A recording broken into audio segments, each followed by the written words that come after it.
پروا نه کوي. د ما خپله دا غوښتنه د مازدیګري دلته چې ناست یې که نه هلته لږ ورزش کوئ طالبانو. او ورزش هم د اسلام د انسان دپاره یو ښه شی ده. باید انسان ورزش وکړي.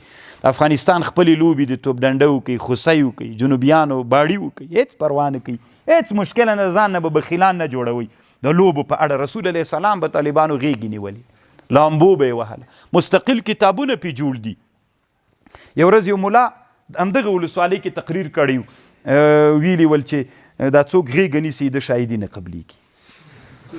ما ورته ویلې ګوګو لیدلی مې نه و، نه یې پېژنم طالبانو. ما ویلې تا کله کتاب کتړی المصارعه الی المصارعه، المصارعه په سین باندې توند ورسه چیرته الی المصارعه غېږې ته.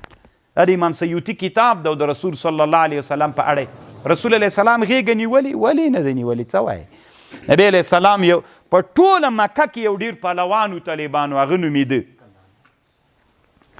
څوک؟ نه بل څه نومېده، خیر د نوم به یې را په یاد سي. یزید ابن کنانه و که نه بل څه نومېږي. دا طالبانو نبی علیه السلام ابو جهل هم وایي نبی علیه السلام سره غېږه نیولې، خو دا مردود. هغه میږي سره ولې نبی علیه السلام ته ویلې وي ما سره غېږه. نبی علیه السلام ورته ویلې غېږ هغه چا هم نه و چپه کړی. نبی علیه السلام ورته ویلې غېږه د سره نیسم په دې شرط کې مې راڅملولې بیا به ایمان راوړې. څوک؟ نه دغانه نو، دغانه نوم چیرته وي؟ رکانه ابن عبد یزید، دکانه نه رکانه، رکانه ابن عبد یزید په نامه صحابي و طالبانو. ده غلط ویلی، ګوګل ته ورغلی. نو طالبانو نو مننه بیا هم الله دې ښه درسېدو کې دکانه ماته یا رکانه را په یاد کړو. رکانه ابن عبد یزید نومیږي دا صحابي طالبان. نبی علیه السلام سره یې غېږه ونیوله، راچپه یې کړ. چې راچپه یې کړ طالبانو، یا اسلام شرط و طالبانو یا میږي وي، درې وارې راچپه کړ. نبی علیه السلام نبی علیه السلام یو ورځ هغه ناسته څه ورته وایي صحابه یې په غېږه اچولي. یو ورځ حسن و حسین رضی الله عنه یې په غېږ واچول، واړول چې په غېږ یې واچول. فاطمه رضی الله عنها هم ناسته وه. نبی علیه السلام خو خپل زمن نه درلودل، خو هغه د ده زمن ول لمسیانې.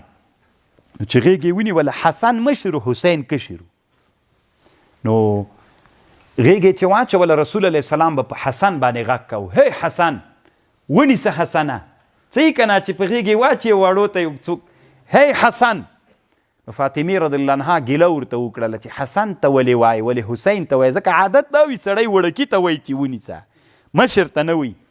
نو رسول صلی الله علیه وسلم ورته ویلې، وی جبریل علیه السلام هم نندارې ته راغلی. نو هغه حسین رضی الله عنه ته وایي چې هی حسین، زه ځکه حسن ته وایم. هغه هم دلته ناسته ننداره کې، حدیث هم د طبراني حدیث ته، د معجم الکبیر د طبراني، وی هغه وایي چې هی حسین، زه ځکه وایم چې هی حسن. نو طالبانو ځان نه به بخیلان نه جوړوئ، غېږه نیول د یو سنت. دا کتاب پیدا کړئ طالبانو، المصارعه الی المصارعه، توند ورسه تیز ورسه غېږې ته. نبی علیه السلام لمبلي دي طالبانو که نه، الباحه فی فضل الصباحه.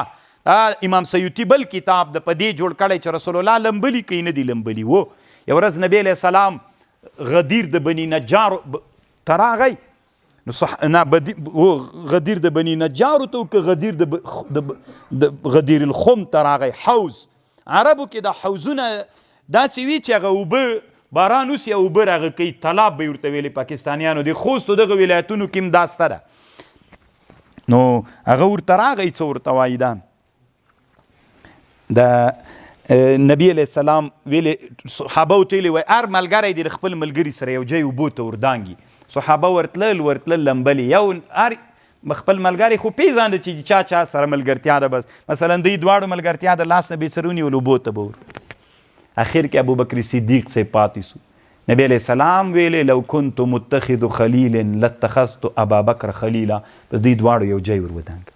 یو ورځ نبی علیه ابوبکر عمر و عثمان رضی الله عنهم لمبل. نبی علیه السلام په تیږه ورته ناست و. چل یې جوړ که د عثمان صاحب داسې عجز سړی و. نو عثمان رضی الله عنه ته ابوبکر صدیق صاحب عمر چل جوړ که چې دی به اوبو کې ښه منډو. نو چې پسې رامنډه یې کړله ده هغه ته رامنډه کړله رسول علیه السلام هلته په تیږه سیل ته ورته ناست و هغه ته یې رامنډه کړه نبي علیه السلام ورته ویلې چا چې ما نه امن غوښت ما هغوی ته امن ورکړه څومره خوند کوي طالبانو دا نه چې تسبیح واړوه دا ژوند داسې ژوند طالبانو نور هم ده ژوند ډېر خوندور ژوند ده د رسول صلی الله علیه وسلم یو کتاب د طالبانو دا کتاب هم پیدا کوي الفقاه والمزاح زبیر ابن بکار جوړ کړی ډېر ښه کتاب د طالبانو ډېر خوندور کتاب ده یعنې دا اکثره د صحابو د تابعینو هغه رسول صلی الله علیه وسلم طالبانو ته ورته ګوره رسول علیه السلام به دومره خوندور ګپ کله لګوه صحابو سره یو ورځ نبی صلی الله علیه وسلم ته میلمه راغلی ده کافر راغلی ده دعوت د اسلام شروع ده اوښه یې راوستلې باندې ولاړه د جومات دا نورو صحابو یو صحابي و نعیمان نومېده ډېر ګپي و د نعیمان رضی الله عنه ته دا نورو صحابه ویلې وي که نرې دا اوښه دې حلاله کړه ځه که نرې حلاله یې کړه هغه ورته ویلې پردی ده ولې وی ځه که نرې حلاله دې کړه زه چې بس ویلې زه حلاله خو بس لنډه یې دا چې اوښه یې پې حلاله کړه پردی اوښه هلته یې اوښه حلاله کړه چپه یې کړله پخه یې کړه هلته د رسول علیه السلام دا مجلس ډېر اوږد چې هغه کافر ایمان راوړی نه و ایمان یې راوړی چې باندې راووته چې ګوري د اوښې پوستکې پراته دي په زړه رسول علیه السلام ته راغی چې ما اوښه حلاله کړې نبي علیه السلام په غوسه راووته چې دا چا کړې ده هغوی ورته ویلي چې بیا به ما ورښیي نه نعیمان ته ویلي ول وایي ښه نه دي ورښیو چې راننوته وي دا چا کړې ده نبي علیه السلام ته وي دا چا کړې ده نو هغوی راز ورته ویلي وي نعیمان کړی وایي چېرته ده نعیمان وتښتېد یو ځای کې داسې کنده وه دې کې کېناسته لوښې سر واچولې لوښې خو پېژنئ که نه او اوبو کې چې راشنې کېږي دې ته چې کېناسته نو صحابه و داسې ورته ویلي وي ای د الله رسوله نعیمان دلته نسته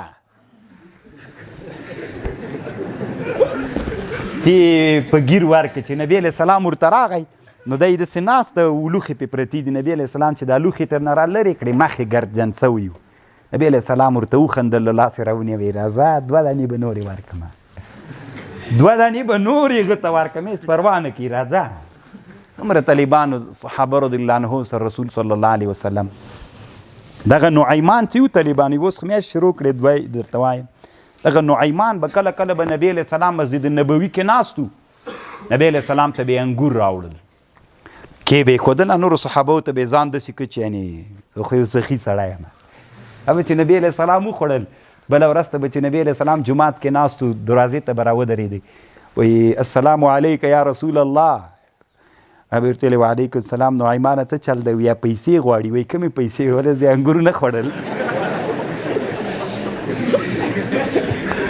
موډ به هم دلته کړی یوه به یې بل هم درته وکم بیخي ډېر ګپي صحابي تېر سوی نعیمان یو دی و یو صویبت ابن حرمله دی دواړه ملګري و ابوبکر صدیق و صویبت ابن حرمله و نعیمان و دا خبر طالبانو علامه ابن حجر الاصابه فی تمیز الصحابه کې هم لیکلی یو ورځ دوی تجارت ته تللي دي نو نن د صویبت ابن حرمله د دیګ لمبر ده په بازار کې یو کوټه نیولې دیګ لمبر یې ده چې دیګ وکړي نو هغه ورته ویلې ده نعیمان ورته ویلې وایي هغه ډوډۍ راوړه زه وږی یم ده ورته ویلې ودرېږه نور ابوبکر صدیق ملګري خو راسي وایي راوړه که یې نه راوړې بیا زه هغه د سره کوم وایي نه یې در کوم چې ابوبکر صدیق وایي ښه زه به دې هم خوښ سم باندې راووته بازار کې خلک راغلي کم لرې جینه غلام پسې ګرځي غلام اخلي نو ده ورته ویلې وایي غلام اخلی وایي ما سره سته